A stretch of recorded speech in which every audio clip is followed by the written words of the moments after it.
Please be advised that everything in my video is purely for entertainment purposes. These are purely my thoughts and opinions and are subjective. I must advise you to please do your own research. All media users found on the public domain and are fair use and fair dealings. Hey guys, hope you're doing all right. Now, the reason why I've called this video is you have got to be kidding. I've just been hit with a couple of storylines that have come out and I'm literally like, you know, like that emoji where you're just like, oh, you have got to be kidding. Not just kidding, except by my hair. I've decided I just don't care. I'm not putting anything through it at the moment, just conditioning treatments when I can. I'm going to look, by the time this isolation's lifted, I'm going to end up looking like sort of like the lion from Lion Witch in the Wardrobe. Wasn't it Aslan? That was it, yeah. So I'm just going for it. Embrace it. Embrace the wild hair. So anyway, back to what has been going on, which has made me do this video. We've had Sophie Wessex, one of my favourites, love Sophie. Sophie has been talking to Thames Valley Air Ambulance. She has been speaking to them over video calls, and then she sent them a very nice letter for everything that they have been doing. As always from our Sophie, she just uplifts spirits, and I think she really is a wonderful member of the royal family. You know, I'm always singing her praises. Her husband, Prince Edward, opened up the Bristol New Nightingale Hospital. So those two have been doing that. Catherine and William, their royal foundation, right? This is what has kicked this off, right? Their royal foundation has actually come up with a new initiative, which is absolutely fantastic, and it's called Our Frontline. And what it is, this initiative is in place, and it has basically been all put together. People have been working together to help provide support for frontline workers, nurses, doctors, teachers, carers, you name it. And it's working alongside charities, Samaritans, to offering counselling, to various other services, which you can see if you go to their website. I'll put the link to their website in the description of this video.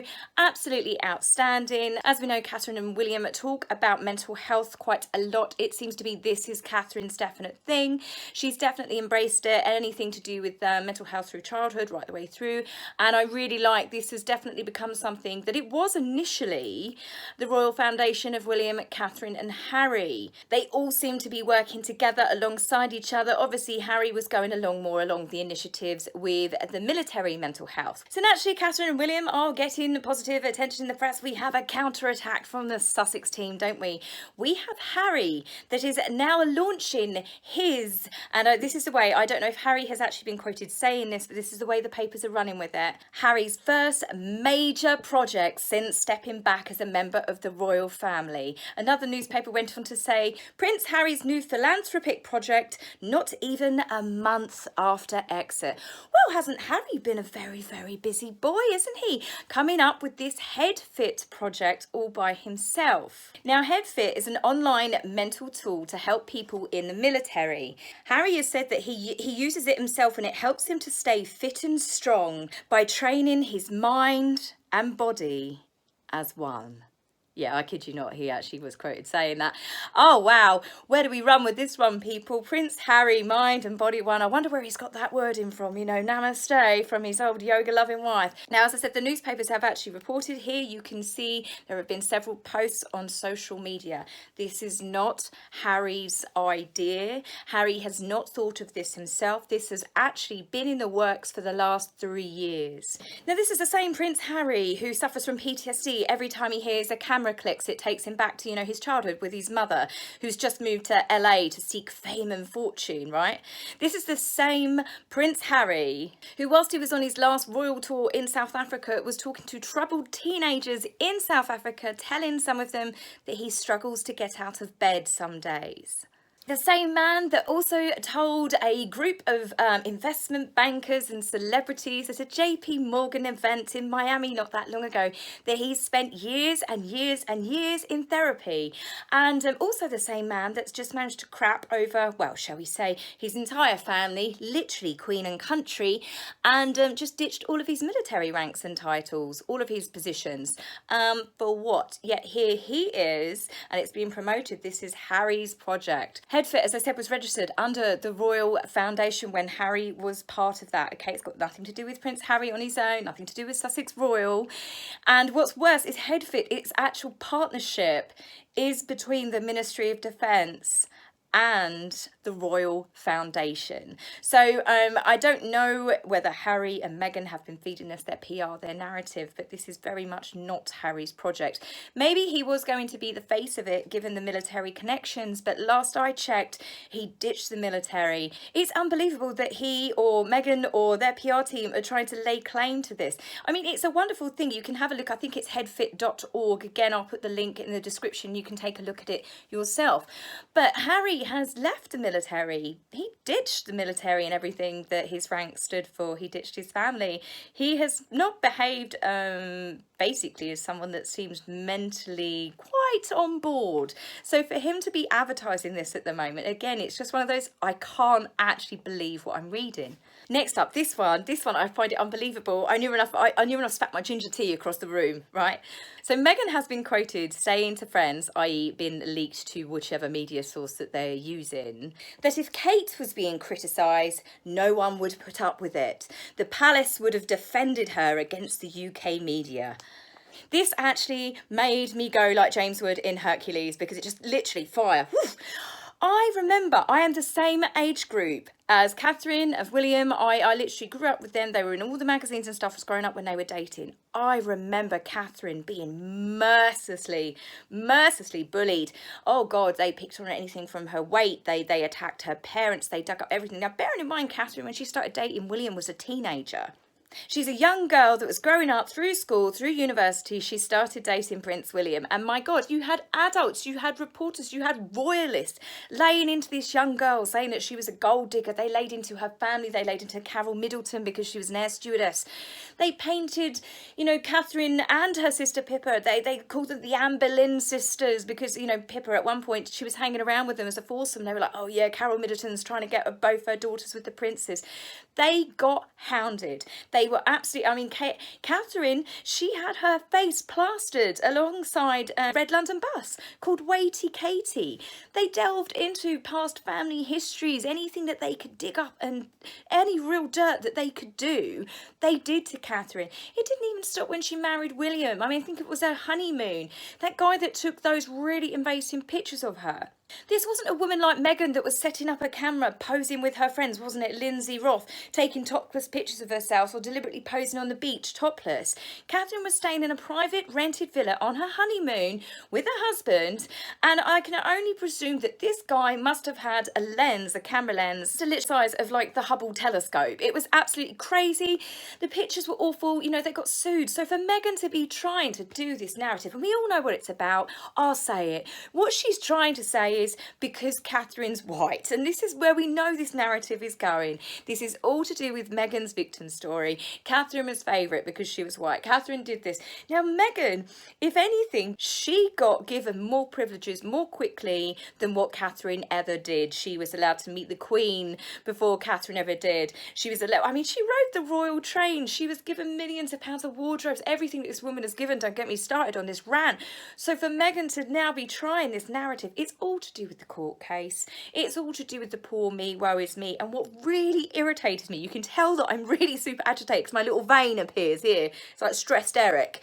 Is the fact that when I went to find media of all of the horrible stories, do you think I can find them?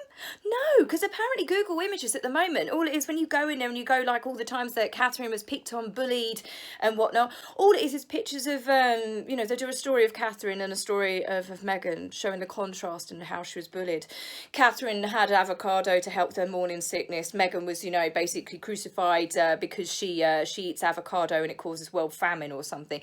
There have been ridiculous stories put out there, but there has been ridiculous stories put out there of everyone. The difference is Catherine was a teenager. She got bullied. Her family got destroyed in the media, which was cruel. It was unnecessary. As I said, these were adults attacking a teenage girl. But there's Meghan. Meghan is still doing this narrative that Catherine got it easy.